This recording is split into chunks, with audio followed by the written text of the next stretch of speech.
फूल देने से अगर मोहब्बत हो जाती भैया तो माली तो सारे शहर का महबूब बन गया है। कोई भरोसा नहीं आज है। हमें तो लगता है जब तक वो गुलाब हरा हरा है तभी तक मित्रता भी हरी भरी है। भैया कह रहे हैं एक डे और है। बोले कौन सा? बोले वैलेंटाइन डे। कहते जूठा खा लो किसी का तो प्यार बढ़ जाता है। प्यार क्या खाक बढ़ जाता है मेरे भाई बहन। लेकिन हम लोग मित्रता की जो सीमा है उससे हट करके हम लोग मित्रता करते हैं। आजकल लोग मित्रता नहीं अब तो फ्रेंडशिप करते हैं। एक गुलाब हमने आपको पकड़ाया, एक आपने हमको पकड़ाया, हो गया फ्रेंडशिप।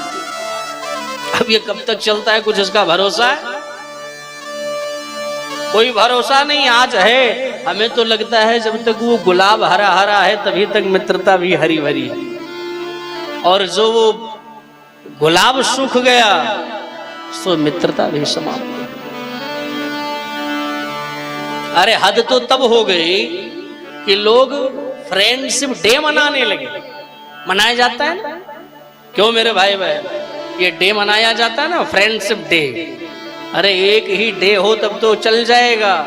फ्रेंडशिप डे है और पता नहीं कितने कितने डे आज के डेट में चलने लगे।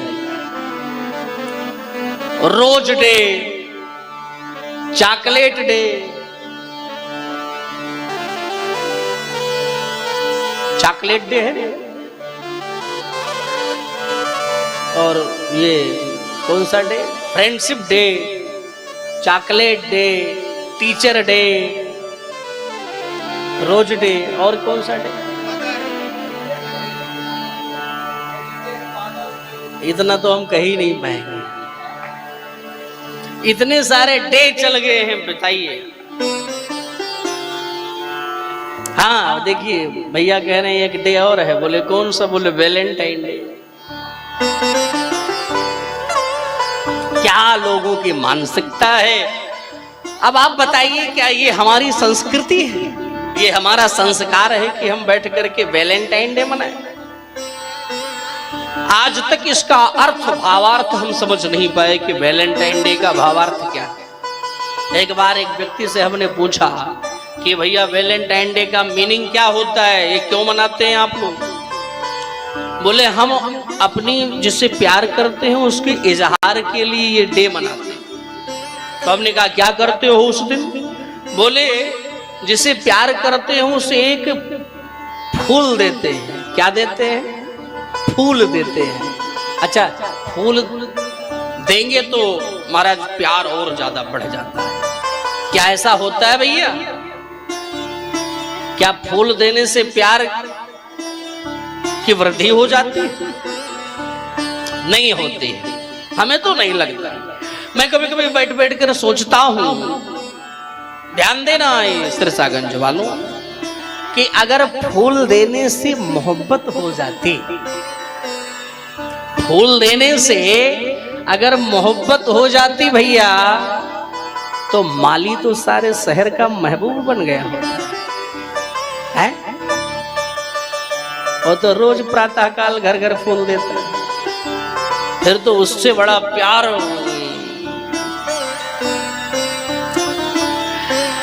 लोग कहते नहीं कहते महाराज जूठा खाने से प्यार बढ़ता है। यहां भी लोग कभी कभी कहते हैं पति का जूठा खा लो तो प्यार बढ़ जाता है। कहते नहीं कहते?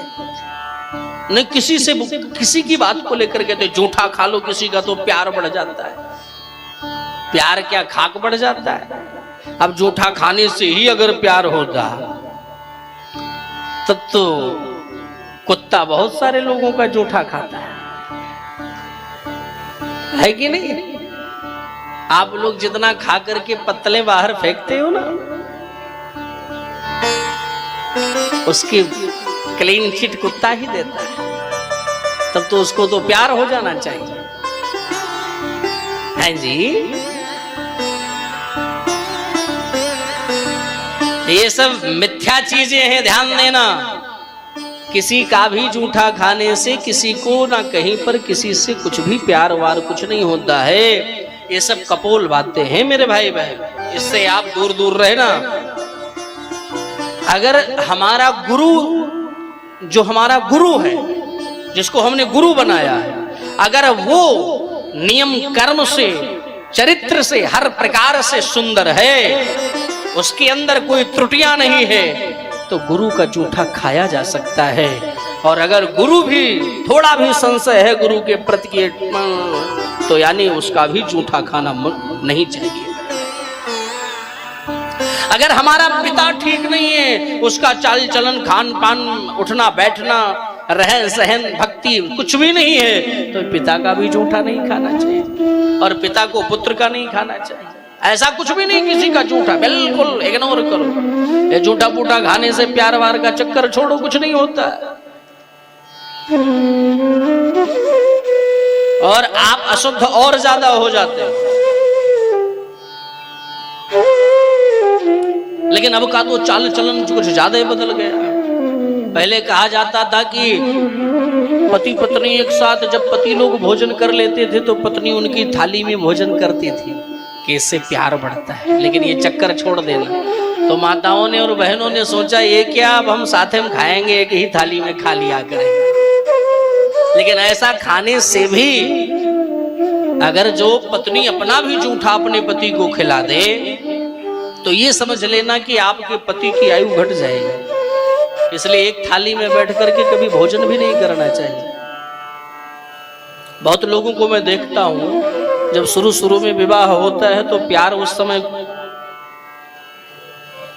ज्यादा ऊंचाई पर रहता है। गलत तो नहीं कह रहा। जब प्रारंभिक दौर में हमारी पत्नियां आती हैं तो कितना प्यार वो भी दर्शाती है, हम और सामने वाली पार्टी। उस वक्त यो प्यार चलेगा कि अगर वो 10 मिनट के लिए मार्केट चले जाएं, उतनी देर में 6 बार फोन आएगा। हाँ जी, हेलो, कहाँ चले गए आप? 1 साल तक वो गजब का प्यार होगा। एक ही थाली में वो उनको खिलाएंगे, वो उनको खिलाएंगे। ये देखो संस्कृति, देखो हमारे देश के एडवांस लोगों को देखो जरा, वो उनको खिलाएंगे, वो उनको खिलाएंगे। और जब साल नंबर दूसरा लगेगा तब थोड़ा बर्ताव में चेंज होगा। पहले आप कहाँ गए, दूसरा साल कहाँ गए, तब तीसरे साल में कहाँ मर रहे हो, तीसरे साल में ये भाषा है। एक हमारे संत जी थे, वो कहा करते थे कि जब पत्नी प्रारंभिक दौर में आती है तो उस समय जो है चंद्रमुखी की तरह रहती है। कैसी? जोर से बोलो, चंद्रमुखी।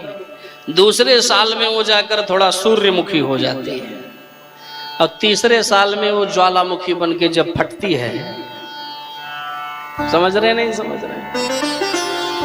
तो आप ये ध्यान देना, पत्नियों के लिए मैं कहना चाहूंगा, अपना जूठा अपने पति को आप कदापि ना खिलाएं। अगर स्त्रियां अपना जूठा अपने हस्बैंड या अपने पति को खिला रही हैं तो आपके पति की आयु कम हो जाएगी, यानी घट जाएगी। अब आपके हाथ में है कि जल्दी टपकाना चाहती हो कि कुछ दिन साथ रहना चाहती हो। राधे राधे बोलना पड़ेगा। अगर अपने सुहाग की सुरक्षा चाहिए तो बड़े ही श्रद्धा और मर्यादित ढंग से आप जीवन यापन करिए कि आपके आने वाली पीढ़ियां भी, आप बच्चों के सामने मैं देखता हूं कभी कभी लोग ऐसी ऐसी हरकतें करते हैं। अगर आप खुद मर्यादित रहेंगे तो आपके बच्चे भी मर्यादा में रहेंगे। अगर मर्यादा को लांघ आप ही जाएंगे तो फिर बच्चे कहाँ मर्यादित रहेंगे। फिर आपको बच्चे जब वो काम उल्टा पुल्टा करेंगे तब आप, हमारे जमाने में ऐसा नहीं होता, कहते नहीं लोग, जब बच्चे उठपटांग हरकत करते हैं तब तो वही माताएं बाद में कहती हमारे जमाने में ऐसा नहीं होता था, हमारी सास जी ऐसे टोकती थी, ये करती थी, वो करती थी। तुम क्या करती थी पहले अपने आप को देखो। किसी के ऊपर एक उंगली उठाने के पहले याद रखो कि ये 3 उंगलियां आपको इशारा करती हैं, अपने आप को देख तो दूसरे को क्या कह रहा है।